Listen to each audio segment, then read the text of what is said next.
તારીખ 1-2-2024 ગુરુવારે સરદાર ધામના પ્રમુખ સેવક ગગજીભાઈ સુતરિયાની ઉપસ્થિતિમાં નવા વિચારને રજૂ કરતા પહેલા શ્રી કાનજીભાઈ ભાલાણાએ જણાવ્યું હતું કે પાટીદાર સમાજની પ્રગતિ પાછળ તેમનામાં રહેલ સાહસ અને મહેનત કારણભૂત છે. પાટીદાર સમાજની લાક્ષણિકતા અંગે કહ્યું હતું કે પાટીદાર હંમેશા નવું કરવું, મોટું કરવું અને ઝડપી કરવાની માનસિકતા ધરાવે છે, એટલે નાની મોટી મુશ્કેલીઓ પણ આવે છે.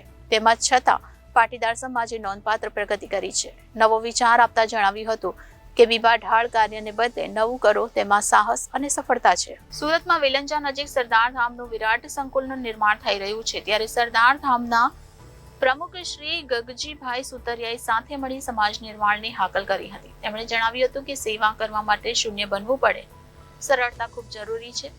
સરદાર ધામના લક્ષ્યબિંદુ સાથે સમાજ નિર્માણની વાત કરી હતી. તેમણે જણાવ્યું હતું કે જીવનમાં લક્ષ્ય સાધના બની જાય ત્યારે પરિસ્થિતિ સાનુકૂળ બને છે. પાટીદાર સમાજના ઉત્કર્ષ માટે ખૂબ મહત્વનું કામ કરનાર શ્રી ગગજીભાઈ સુતારિયાએ સેવાનો ભેખ લીધો છે. આ પ્રસંગે કાપડ ઉદ્યોગના અગ્રણી અને વૈષ્ણવ સંપ્રદાય અને ગૌ સેવા જેની ઓળખ છે તેવા શ્રી નીતિનભાઈ રાદડિયા બુરાડાવાળા ખાસ ઉપસ્થિત રહ્યા હતા. ખૂબ મોટા ઉદ્યોગપતિ હોવા છતાં ગૌ સેવા માટે સામાન્ય કાર્યકર જેટલું કાર્ય કરતા શ્રી નીતિનભાઈ રાદડિયા વિધવા સહાય કીટ તેમજ પટેલ સમાજના સમૂહ લગ્નોત્સવમાં પરણતી પિતા વગરની દીકરીઓને આર્થિક સહાય પણ આપે છે. અસંખ્ય યુવાનો તેમનામાંથી પ્રેરણા મેળવે છે. સમાજને ઉમદા વિચાર આપી સુદ્રઢ સમાજનું નિર્માણ થાય તે માટે દર ગુરુવારે માત્ર 30 મિનિટમાં એક નવા વિચાર અંગે વિચાર ગોષ્ઠી કરવામાં આવે છે. ખરી સફળતા અંગે વધુમાં જણાવવામાં આવ્યું હતું કે તમારું કાર્ય અન્યને પ્રેરણા આપે તે ખરી સફળતા છે.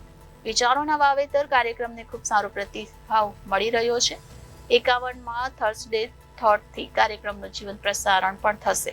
વિશ્વભરમાં રહેતા કોઈ પણ ગુજરાતી નવા વિચાર ગોષ્ઠીનો લાભ મેળવી શકશે.